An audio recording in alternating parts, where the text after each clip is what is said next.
السلام علیکم ورحمۃ اللہ وبرکاتہ۔ جی ناظرین، کیا حال ہے؟ ٹھیک ہے؟ طبیعت سے ٹھیک ہے؟ جی الحمدللہ۔ آج جو ہم آپ کے سامنے ایک کہانی پیش کرنے جا رہے ہیں، اس کا نام ہے اللہ دیکھ رہا ہے۔ ایک دفعہ کا ذکر ہے کہ ایک گاؤں میں ایک شخص رہتا تھا، اس کا نام عبد الرحمن تھا۔ اس کے 3 بیٹے تھے، تینوں اپنے والد سے بہت محبت کرتے تھے۔ عبد الرحمن بھی اپنے بیٹوں سے بہت محبت کرتا تھا۔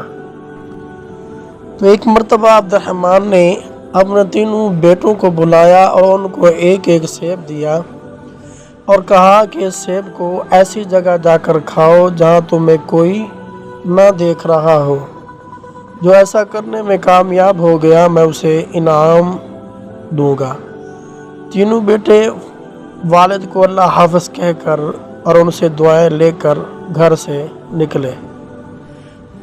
تو دوسرے دن عبد الرحمن نے پھر بیٹوں کو بلایا اور باری باری سب سے پوچھا۔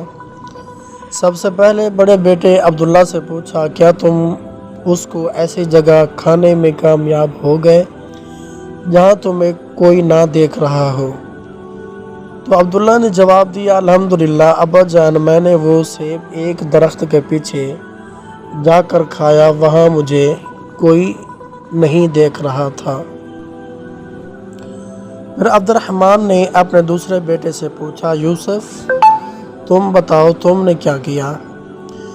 تو یوسف نے کہا، ابا جان میں نے وہ سیب کمرے میں بند ہو کر اندھیرا کر کے کھایا اور مجھے یقین ہے کہ وہاں مجھے کسی نے نہیں دیکھا۔ تو عبد الرحمن نے تیسرے بیٹے سے پوچھا، سلیم تم نے کیا کیا؟ سلیم نے کہا، ابا جان میں نے کتاب اسماء حسنہ میں پڑھا ہے کہ اللہ کا ایک نام ہے البصیر، ہر ایک کو ہر حال میں دیکھنے والا۔ میں نے بہت سوچا اور تلاش کیا لیکن مجھے کوئی ایسی جگہ نہ ملی جہاں میرا اللہ مجھے نہ دیکھ رہا ہو۔ تو اللہ تو ہر جگہ دیکھتے ہیں، اس لیے میں یہ سیب نہ کھا سکا۔ عبد الرحمن نے اپنے سب سے چھوٹے بیٹے کی عقل مندی پر بہت خوش ہوا اور اس کو انعام دیا۔ پھر عبد الرحمن نے اپنے بیٹوں سے کہا، میرے پیارے بیٹو، بے شک اللہ ہم سب کو ہر وقت ہر جگہ دیکھتا ہے، ہماری باتوں کو سنتا ہے اور جو خیالات ہمارے دل میں آتے ہیں ان کو بھی جانتا ہے۔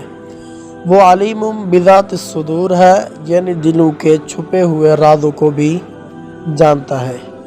اللہ کی نافرمانی سے ہر وقت بچو اور اللہ کے سارے احکامات پر عمل کرو، جس پر اللہ تعالیٰ تم سے راضی ہو جائے گا اور تمہیں دنیا میں راحت، سکون، اطمینان عطا کرے گا اور مرنے کے بعد ہمیشہ ہمیشہ کے لیے جنت میں داخل کرے گا، جہاں انسان جو چاہے گا وہ ہو جائے گا۔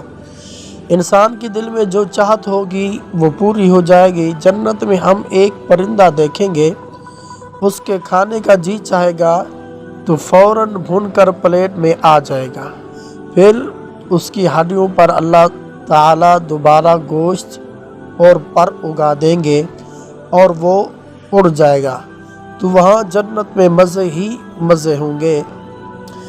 جی ناظرین، اگر ہماری ویڈیو اچھی لگے تو ہمارے چینل کو لائک اور سبسکرائب ضرور کریں اور صدقہ جاریہ سمجھ کر اس کو آگے شیئر کریں۔ جزاکم اللہ خیر و احسن الجزا۔